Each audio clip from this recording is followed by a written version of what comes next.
دنیا کے کچھ ایسے لوگ جو کہ خود کے لیے جیزس کرائسٹ یا خدا ہونے کا دعویٰ کرتے ہیں، اور ان کے ماننے والوں کی تعداد ہزاروں میں نہیں بلکہ لاکھوں کی تعداد کے اندر موجود ہے۔ مثال کے طور پر کینیا کا یہ شخص خود کو جیزس یعنی عیسیٰ علیہ السلام مانتا ہے اور کہتا ہے کہ میں خدا کا بیٹا ہوں، میری عبادت کرو۔ اس کے ماننے والے لوگ تقریباً 10 لاکھ کی تعداد کے اندر موجود ہیں اور باقاعدہ اس کو سجدہ کر کے اس کی عبادت کرتے ہیں۔ عبادت کے طور پر باقاعدہ اس کے پاس کچھ اس طرح کا ڈانس کرتے ہیں جو کہ سرکس معلوم ہوتا ہے۔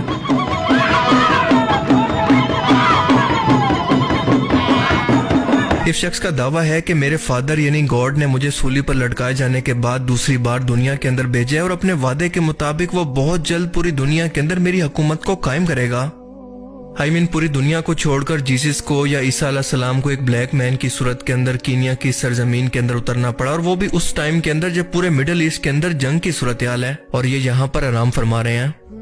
جیوگرافیکل ایویڈنس کے مطابق حضرت عیسیٰ علیہ السلام کی رنگت گہری گندمی تھی جو کہ اس وقت عام لوگوں کا کلر تھا۔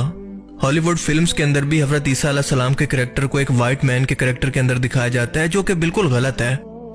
تینوں ابراہیمک ریلیجن کے مطابق مسلمان مانتے ہیں کہ حضرت عیسیٰ علیہ السلام کا ظہور دمشق کی ایک جامع مسجد پر ہوگا، جبکہ کرسچن اور یہودیوں کے مطابق وہ یروشلم شہر کے اندر واپس آئیں گے، اسی جگہ پر جہاں پر ان کو سولی پر لٹکانے کی کوشش کی گئی تھی۔ لیکن ان سب پروفیسیز کے اندر نہ کوئی افریقن کانٹیننٹ کا کوئی تعلق ہے، نہ کوئی سینس اور نہ کوئی لاجک۔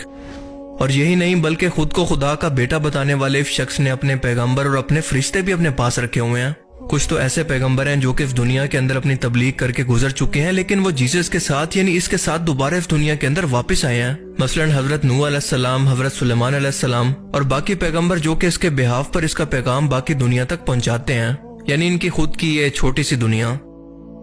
یہودی قوم اور مسلمانوں کے مطابق اللہ نے اپنے پیغمبروں کو دنیا کے اندر لوگوں کی ہدایت کے لیے بھیجا، اور اسی طرح سے کرسچنز کے اندر بھی بالکل یہی کانسیپٹ ہے، لیکن اس فرق کے ساتھ کہ وہ اللہ یا خدا خود جیسس یا عیسیٰ علیہ السلام خود تھے۔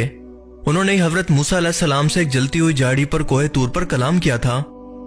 اس شخص کا مزید دعویٰ ہے کہ حضرت جبرائیل علیہ السلام، حضرت میکائیل علیہ السلام اور خود ان کی ماں یعنی حضرت مریم فرشتوں کی شکل میں آ کر خود اس سے ملتی رہتی ہیں، اور یہ پوری دنیا کے اندر اپنا پیغام پہنچانے کے لیے روحانی طور پر India, Pakistan, Iraq, North Korea اور افغانستان تک جا چکا ہے، ہر اس جگہ پر جہاں پر یا تو خانہ جنگی ہے یا پھر مذہبی جہالت عروج پر ہے۔ اس کا ماننا ہے کہ 2058 تک یعنی 2058 تک اس کی حکومت پوری دنیا پر قائم ہو جائے گی۔ حیرت کی بات یہ ہے کہ اس خدا نے خود شادی بھی کی ہے اور اس کے بچے بھی ہیں، لیکن سب سے بڑھ کر اہم بات یہ ہے کہ یہ کوئی بھی معجزہ کر کے نہیں دکھا سکتا، لیکن جو بھی لوگ اس کے پاس کوئی بیماری یا پھر تکلیف کے اندر آتے ہیں تو یہ ان کو شفا دے سکتا ہے۔ وہی سب کچھ جو کہ کلٹ لیڈر کیا کرتے ہیں، یعنی ایک ایسا شخص جو کہ اپنے ماننے والے ایک مخصوص گروپ کو باقی دنیا سے الگ کر کے ان کا برین واش کرتا ہے اور انہیں اپنے اشاروں پر چلنے پر مجبور کرتا ہے، اور لوگ اس کی اندھی تقلید کے اندر چل پڑتے ہیں۔ کلٹ لیڈرز یا پھر اسی طرح کے مذہبی بیروپیے دنیا کے ہر مذہب کے اندر ہمیشہ سے موجود رہتے ہیں، خاص طور پر ایسی جگہوں پر جہاں پر جہالت حد سے زیادہ اور تعلیم کی انتہائی کمی ہو، اور یہی وجہ ہے کہ اس فراڈی شخص کو بھی اپنی تبلیغ کے لیے کینیا جیسے ملک کو چننا پڑا۔ اتنی لمبی پھینک کر بھی اتنا کانفیڈنس کے ساتھ کھڑے رہنا ہر شخص کے بس کی بات نہیں ہوتی، اور اسی کانفیڈنس کی وجہ سے ہزاروں نہیں بلکہ لاکھوں کی تعداد کے اندر یہ لوگوں کو گمراہ کر چکا ہے۔ چلو معجزات کو تو چھوڑ دیں، اگر یہ شخص واقعی کے اندر سچا ہے تو ان کے فالوورز کو چاہیے کہ اس کو ایک بار پھر سے سولی پر لٹکا کر دیکھ لیں۔ اگر یہ دوبارہ دنیا کے اندر واپس آ گیا تو یقیناً سچا ہے، اور اگر نہ آ سکا تو ایٹ لیسٹ باقی دنیا کی اس سے جان چھوٹ جائے گی۔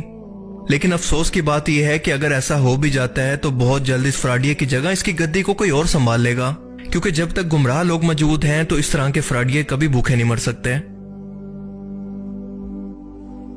آئیے اب آپ کو ملواتے ہیں رشیا کے علاقے سائبیریا کے جیزس سے۔ یہاں پر ایک ساریاں چرچ آف لاسٹ ٹیسٹمن موجود ہے، جس کے پادری و ساریاں کا کہنا ہے کہ وہ خود جیزس یعنی عیسیٰ علیہ السلام ہے، جو کہ دوبارہ دنیا کے اندر انسانوں کی نجات کے لیے واپس آیا ہے۔ یہ شخص وائٹ سکن ہے اور اس کے 5000 کے قریب فالوورز موجود ہیں، جو کہ سائبیریا کی آبادی کے لحاظ سے اچھے خاصے ہیں۔ 29 سال کی عمر تک یہ ایک ٹریفک پولیس آفیسر تھا، لیکن اس کے مطابق جب یہ جاب لیس ہوا تو 1991 یعنی 1991 کے اندر اسے اچانک سے خدا کی طرف سے وہی آنا شروع ہو گئی۔ سوویت یونین کے خاتمے کے بعد جب ایتھیسزم کا خاتمہ ہوا اور مذہب کو اہمیت ملنا شروع ہوئی تو اس دور کے اندر اس شخص نے خدائی کا دعویٰ کر کے اپنی خود کی لاسٹ ٹیسٹمن یعنی آخری انجیل کو لکھنا شروع کر دیا، جس کے اندر انتہائی اہم زندگی کے سوالوں کے جواب لکھے ہیں۔ مثال کے طور پر انسانوں کو کپڑے دھونے کے لیے کون سا ڈٹرجنٹ استعمال کرنا چاہیے، اور ایلینز بھی اس کائنات کے اندر موجود ہیں، وغیرہ وغیرہ۔ یہ اپنے فالوورز کے سامنے کسی بادشاہ کی طرح تخت جیسی کرسی لگا کر ان کا برین واش کرتا ہے، اس کا کہنا ہے کہ مجھے اپنے ماضی یعنی فرسٹ ٹائم کی زندگی کی زیادہ یادیں محفوظ نہیں ہیں، کیونکہ مجھے اس نئی لائف کے اندر نئی سوچ اور جسم کے ساتھ خدا کا بیٹا بنا کر بھیجا گیا ہے، اور وہ اس لیے کہ دنیا بہت جلد ختم ہونے والی ہے اور میں لوگوں کو نجات دینے کے لیے آیا ہوں۔ انٹرویور نے سوال کیا کہ کیا آپ مجھے میرے متعلق کچھ بتا سکتے ہیں؟ تو جواب میں یہ شخص باتوں کو گول مول کر گیا کہ میں صرف لوگوں کو محسوس کر سکتا ہوں، ان کی فیلنگز کو نہیں پڑھ سکتا۔ یہ وہ خدا ہے جو کہ دنیا کے اندر آ کر سوتا بھی ہے، کھاتا پیتا بھی ہے اور ہر ایک دنیا داری کا محتاج ہے، لیکن اس کے سامنے موجود لوگوں کے کیونکہ دل و دماغ بالکل اندھے ہیں، اسی لیے ان کو یہ سب کچھ دکھائی کبھی نہیں دے گا۔ یہ ہے آسٹریلین جیزس، جس کا نام ہے ایلن جان ملر، اور اس کا بھی یہی دعویٰ ہے کہ میں دوسری بار جیزس کرائسٹ کی صورت کے اندر دنیا میں پیدا ہوا ہوں۔ اس دعوے سے پہلے وہ ایک آرٹی اسپیشلسٹ تھا، اور اس کے مطابق اس کے ذہن کے اندر اس کو پہلی بار سولی دیے جانے کی تمام یادیں بھی محفوظ ہیں۔ اس کا دعویٰ ہے کہ پہلی زندگی کے اندر جیسے ایک پروسٹیٹیوٹ عورت کی جان بچانے پر وہ مجھ پر ایمان لے آئی تھی، بالکل اسی طرح سے اس جنم کے اندر بھی وہ میری بیوی ہے، اور اس کا نام ہے میری میگڈیلن۔ اس شخص کے ماننے والے لوگوں کو ڈیوائن ٹروتھ کہا جاتا ہے، جو کہ آسٹریلیا سمیت پوری دنیا کے اندر تیزی سے پھیل رہے ہیں۔ اور اب یہ ہیں برازیل کے جیزس کرائسٹ، جن کے فالوورز کے اندر زیادہ تر عورتیں ہیں جو کہ اس کی خدمت کرتی رہتی ہیں۔ اس شخص کا دعویٰ ہے کہ 1979 کے اندر خود خدا نے اس سے کلام کر کے اس کو بتایا کہ میں جیزس ہوں، اور تب سے لے کر اب تک یہ لوگوں کو اسی بات کی تبلیغ کر رہا ہے۔